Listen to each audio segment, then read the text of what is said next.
Hi again and good morning. Well, I'm back at Field's End, and what a difference a week can make. We're now under a high pressure area. There's just a hint of a breeze which isn't affecting this spot. So I've gone back to the spot that I started in last week, and today it should be a lot easier to fish, fingers crossed. Slight difference today, I've got no maggots, so I brought hemp and corn, got some worms, got some luncheon meat. So perhaps the maggots were the bait for this spot because they were certainly catching plenty of roach. That sun is very bright, isn't it? See if I can turn around a bit.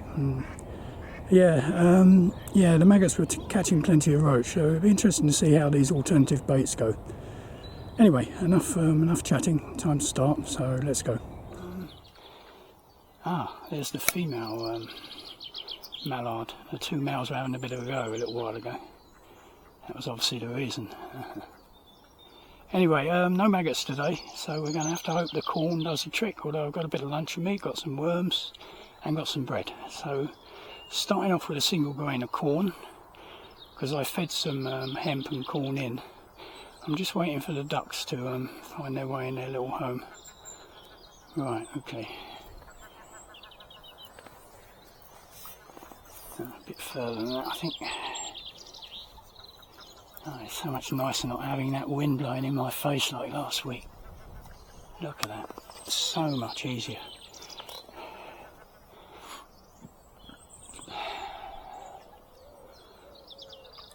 As before, I've got a preloaded waggler and I've got a little bit of dust shot down just above the hook length. Last week, towards the end, I was experimenting with letting the maggots drop naturally, and today I haven't got maggots, but I thought a dust shot would let the bait go down a bit more naturally than putting a bigger shot down the bottom.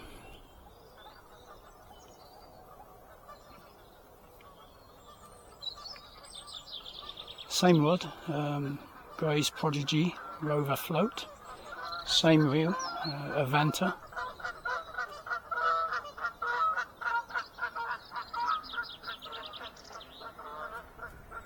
I said last week it was a 4.5 inch pin, spenter pin, but it's actually 4 3/4. Certainly much bigger than the other 2 centre pins I've got.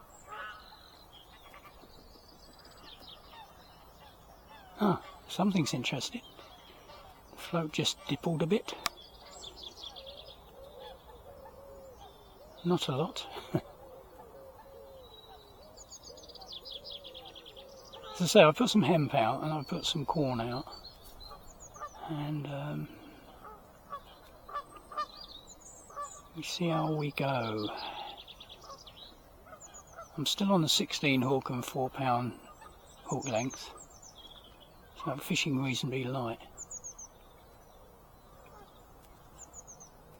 Thing is, last week that little dip on the float, I wouldn't have even seen it because the wind was so fierce, but today it's affecting the other bank, which is good for me. There were 5 cars in the visitors car park, so I expected it to be a bit busier than it is. There seems to be less anglers here than there are cars, but everyone's either on the west bank, which is opposite me, or the south bank, which is to my left, which are the two, if I can say, carp banks where people tend to ledger for carp. They're the 2 favourite banks for that, which is fortunate for me because it means this side's free. It's also the furthest from the car park, which may be another factor. Oh, there we go, something's taken my... it came off. Oh, what a bore.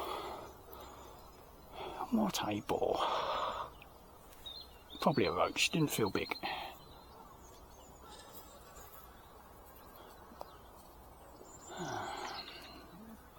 The corn is not affected, so we'll put it back out again.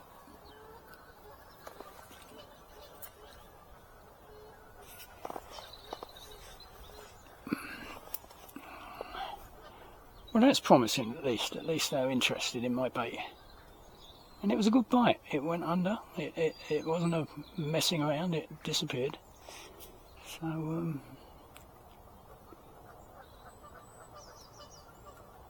promising. Yeah, it's certainly a gorgeous day today. After weeks of wind, we now have a high pressure settled over the country for a few days.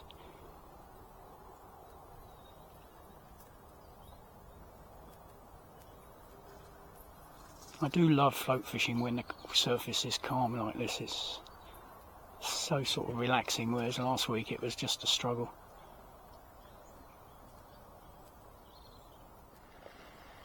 As I'm expecting quite a lot of... Oh, look at that. Went under and I missed it. This time they took my corn. Well, this is good news that there's some bites.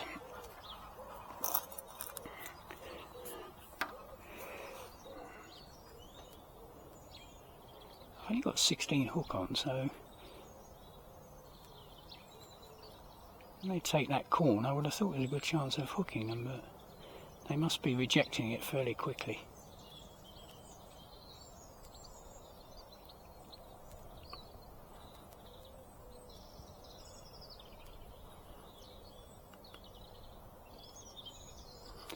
Well, that's one lost fish, or one fish that came off, and one missed bite, so that's not bad. I've only been here about 10 minutes, so promising. And I've got a few more different baits to try.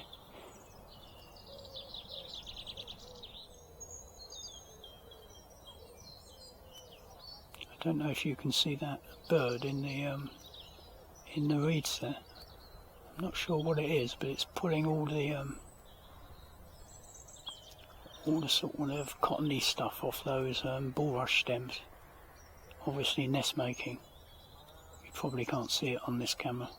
By the time I go and get the other camera, it'll be gone.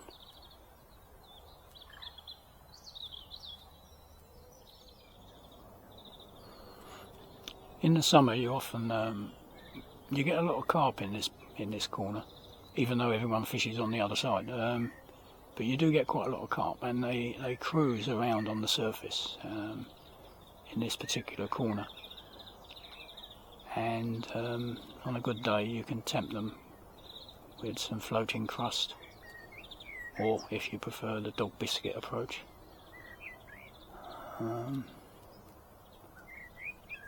Quite amazing though how they will take the crust and not the hook sometimes.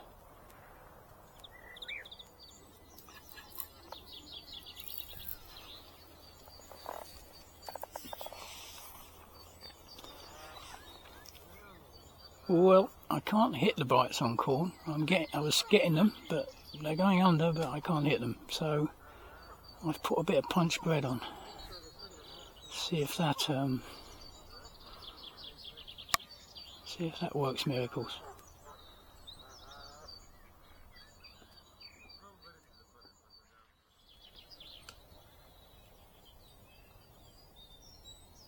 Well, bites on corn I can't hit, but it would seem no bites on bread.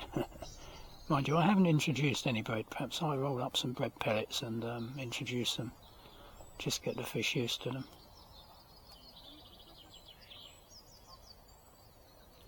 Well, not a touch on bread.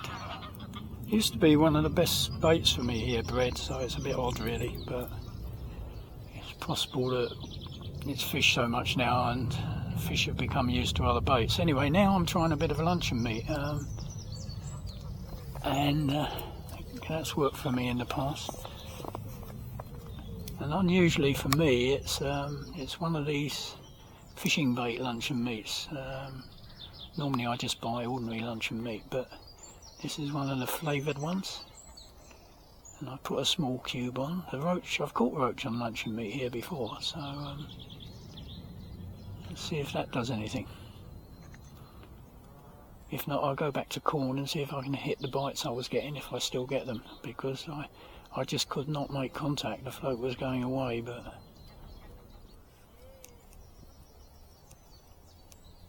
of course the carp are quite partial to a piece of luncheon meat as well, so there's always a possibility if the carp are feeding, that could be the outcome.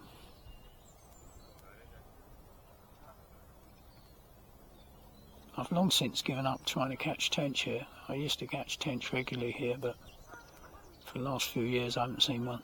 I don't know what happened to them, but either they got very clever or they just faded away, I don't know.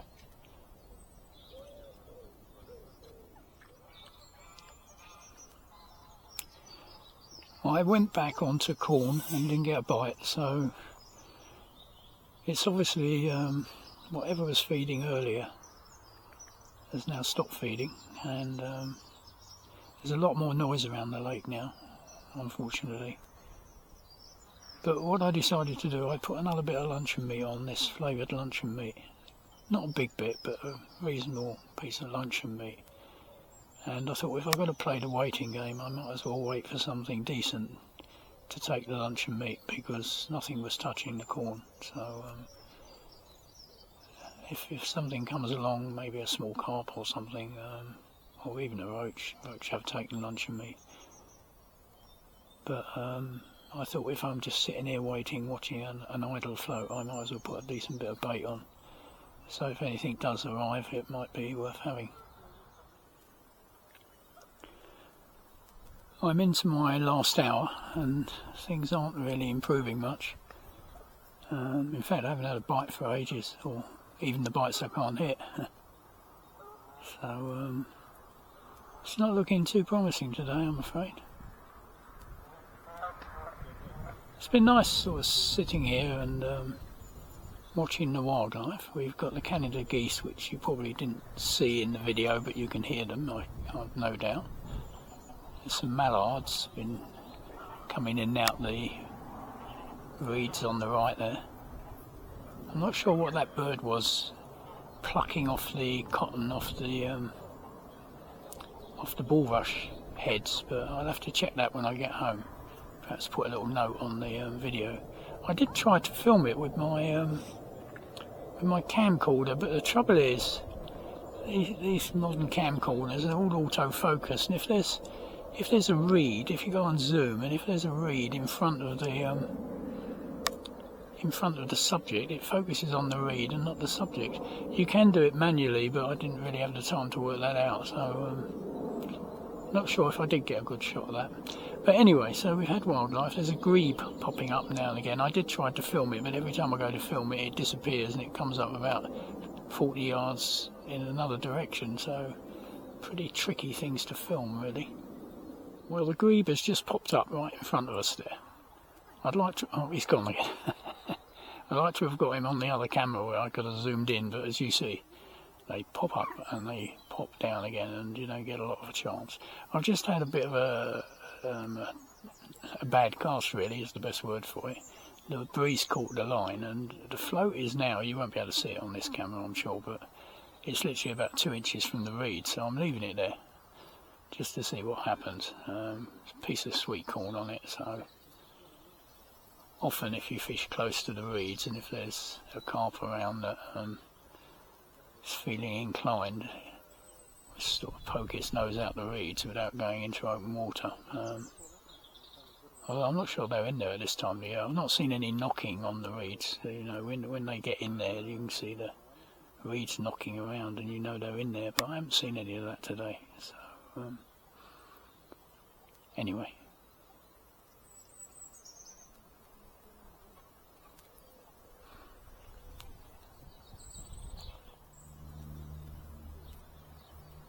Well, I was just about to say that's about it for today. But interestingly, as I was saying that, there was some fry jumping out the water, literally just under my feet here, and the reeds were banging. So whether that's a perch or a carp moving around that scared them, so I may just alter the depth and stick a worm down there and see what happens.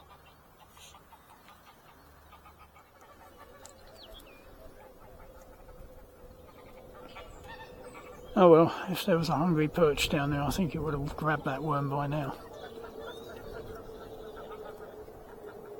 Oh, the grebe's back. Pretty close this time.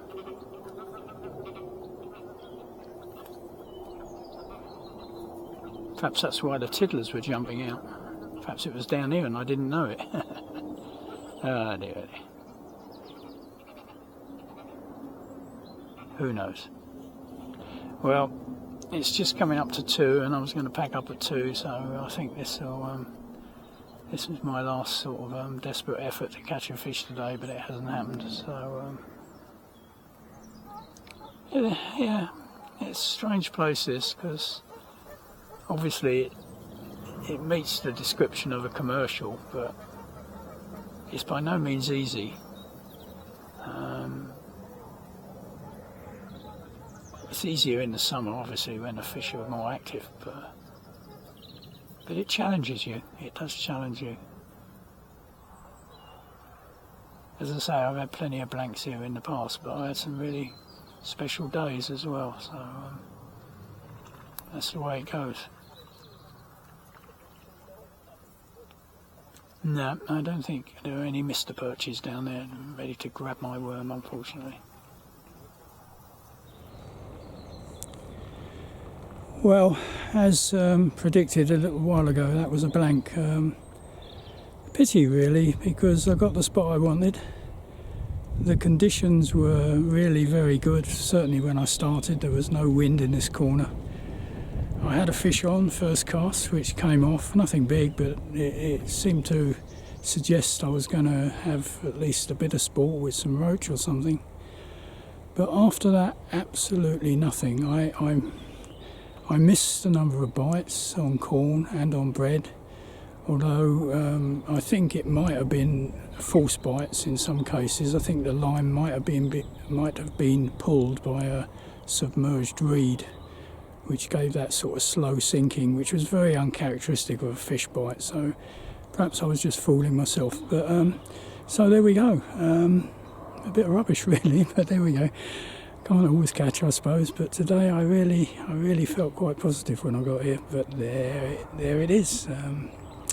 Anyway, as usual, thank you for watching. Sorry it was a bit boring today, but there was a bit of wildlife on display, and yeah. So until the next time, probably not here. I'll have to think of somewhere else. Perhaps I'll go out for a ride Thursday and have a look around, see if I can find somewhere else to fish. Right. So. Yeah, I think I said thanks for watching, but thanks again, and as usual, it's bye for now and cheers.